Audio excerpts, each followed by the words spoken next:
नमस्कार, श्री स्वामी समर्थ सगळ्यांना। प्रियंकास किचनमध्ये आपले सगळ्यांचं मनापासून खूप खूप स्वागत करते। आज आपण पौष्टिक आणि तितकीच आरोग्यदायी चिगळाची रानभाजी सोप्या पद्धतीने कशी बनवायची ते ह्या व्हिडिओमध्ये पाहणार आहोत। त्यामुळे तुम्ही हा व्हिडिओ स्किप न करता शेवटपर्यंत नक्की पहा। चला तर मग वेळ न लावता रेसिपीला सुरुवात करूया। हे पहा, आता मी चिगळाची भाजी बनवण्यासाठी ही अंदाजे पाव किलो चिगळाची भाजी घेतलेली आहे। ही भाजी निवडलेली नाहीये। ही भाजी आपल्याला हे पहा अशा प्रकारे ह्या भाजीला आहे ना मुळे असतात। ह्या मुळे आपल्याला काढून टाकून अशा प्रकारे छोटे छोटे तुकडे करून घ्यायचे आहेत। तर ही भाजी मी पूर्णपणे निवडून घेते। ही भाजी ना जमिनीवरतीच येते, जिथे पाण्याचा भाग असतो ना किंवा पाण्याची शेती असते तिथं ही भाजी मनाने उगवली जाते। आणि ह्या भाजीचा एक तुकडा जरी लावला ना तरी ह्या भाजीच्या मोठ्या प्रमाणावरती ही भाजी येते। आता ह्या भाजीचे आपल्याला असेच मुळ्या काढून टाकून बारीक बारीक तुकडे करून घ्यायचे आहेत। ही भाजी जमिनीवरती अशीच वेलीसारखी पसरली जाते। हे पहा अशा प्रकारे। आता ही भाजी आपण अशी मुळ्या काढून निवडून घेऊ। हे पहा, आता मी सगळी भाजी अशा प्रकारे बारीक तुकड्यांमध्ये मुळ्या काढून निवडून घेतली आहे। ही भाजी ना खूप अशी चिवट असते, निवडायला खूप जास्त वेळ लागतो। आता निवडून झाल्याच्या नंतर मी ही भाजी 2 ते 3 पाण्याने स्वच्छ धुवून घेणार आहे, कारण ही भाजी जमिनीवरती पसरते ना त्यामुळे ह्या भाजीला माती जास्त प्रमाणामध्ये असते। आता ही भाजी मी 2 ते 3 पाण्यामध्ये धुवून घेते।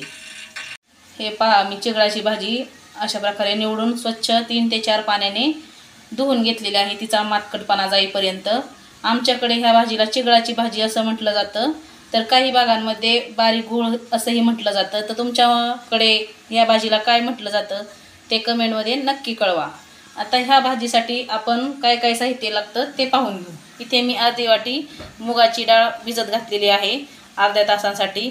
तुम्हाला तुरीची किंवा हरभऱ्याची डाळ आवडत असेल तर ती सुद्धा तुम्ही ह्या भाजीला वापरू शकता।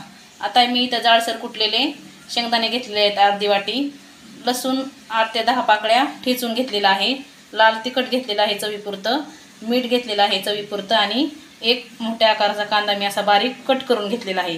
कांदा टाकल्यामुळे ना ह्या भाजीला एक वेगळीच खमंग अशी चव येते। आता आपण फोडणीसाठी घेऊ। आता लसूण आपला छान लाल रंगावरती परतून झालेला आहे। आता त्यामध्ये मी एक मोठ्या आकाराचा कांदा जो बारीक कट करून घेतला होता ना तो टाकून मस्त लाल रंगावरती परतून घेणार आहे। अशा लोखंडाच्या कढईमध्ये जर भाजी बनवली ना तर आपल्याला लोह तर मिळतेच, पण भाजीला एकदम अशी वेगळी चव आणि खमंग भाजी खाताना लागते आणि ह्या भाजीची चव आणखीन जास्त वाढते। आता हा कांदा आपल्याला लाल रंगावरती एकसारखा हलवत परतून घ्यायचा आहे।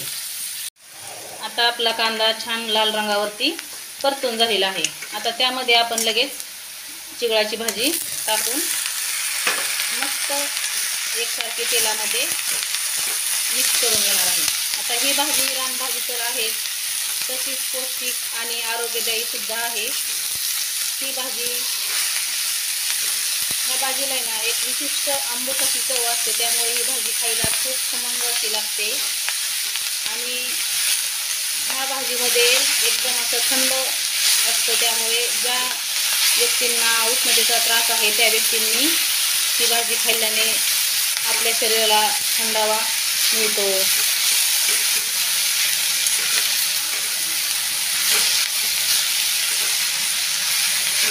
आता ही भाजी आपल्याला अशी तेलामध्ये मिक्स करून घ्यायची आहे। ह्या भाजीला ना एक स्वतःच पाणी असतं ह्या भाजीमध्ये, त्यामुळे वेगळं पाणी टाकायची गरज पडत नाही। ह्या भाजीला अंगच पाणी सुटतं, त्याच पाण्यामध्ये ही आपली भाजी शिजल्या जाते। आता ही आपली भाजी छान प्रकारे तेलामध्ये मिक्स करून झालेली आहे। आता त्यामध्ये आपण भिजून घेतलेली मुगाची डाळ टाकून अशी डाळ पण त्या भाजीमध्ये मिक्स करून घेऊ। चवीनुसार मीठ, मी चटणी वापरलेली आहे। चटणी म्हणजे आपण जे घरगुती पद्धतीने बनवलेलं लाल तिखट असतं ना ते चवीनुसार घेतलेलं आहे। तुम्हाला जसं लाल तिखट आवडतं त्यानुसार तुम्ही कमी जास्त करू शकता। आता हे तिखट आणि मीठ चांगलं आपल्याला ह्या भाजीमध्ये मिक्स करून घ्यायचं आहे। ही भाजी ना तेलामध्ये टाकल्याच्या नंतर स्वतःच पाणी सोडते, त्यामुळे ह्या भाजीला वरनं पाणी टाकायची गरज नाही। हे पहा आता ह्या भाजीला आपल्या अशा प्रकारे पाणी सुटलेलं आहे। आता हे पाणी सगळं आपल्याला आटेपर्यंत ही भाजी अशीच कमी गॅसवरती शिजवून घ्यायची आहे। आता ही भाजी मी 3 ते 4 मिनिटासाठी झाकण ठेवून कमी गॅसवरती शिजवून घेणार आहे। हे पहा आता आपले 2 मिनिटं झालेले आहेत। पहा आपल्या भाजीला अंगचंच पाणी छानपैकी सुटलेलं आहे। आता ही भाजी परत आपण अशी हलवर करत मिक्स करून घेऊ आणि आणखीन 2 मिनिटं झाकून ठेवू। पाणी आटेपर्यंत आपली भाजी छान प्रकारे शिजली जाते। हे पहा आता आपले आणखी 2 मिनिटं झालेले आहेत। 4 मिनिटांमध्ये आपल्या भाजीचं सगळं पाणी असं पूर्णपणे संपलेलं आहे आणि भाजी आपली शिजून तयार आहे। आता ह्या भाजीमध्ये मी जाडसर कुटून घेतलेले 2 चमचे कूट घालणार आहे आणि ते कूट छान प्रकारे मिक्स करून घेणार आहे।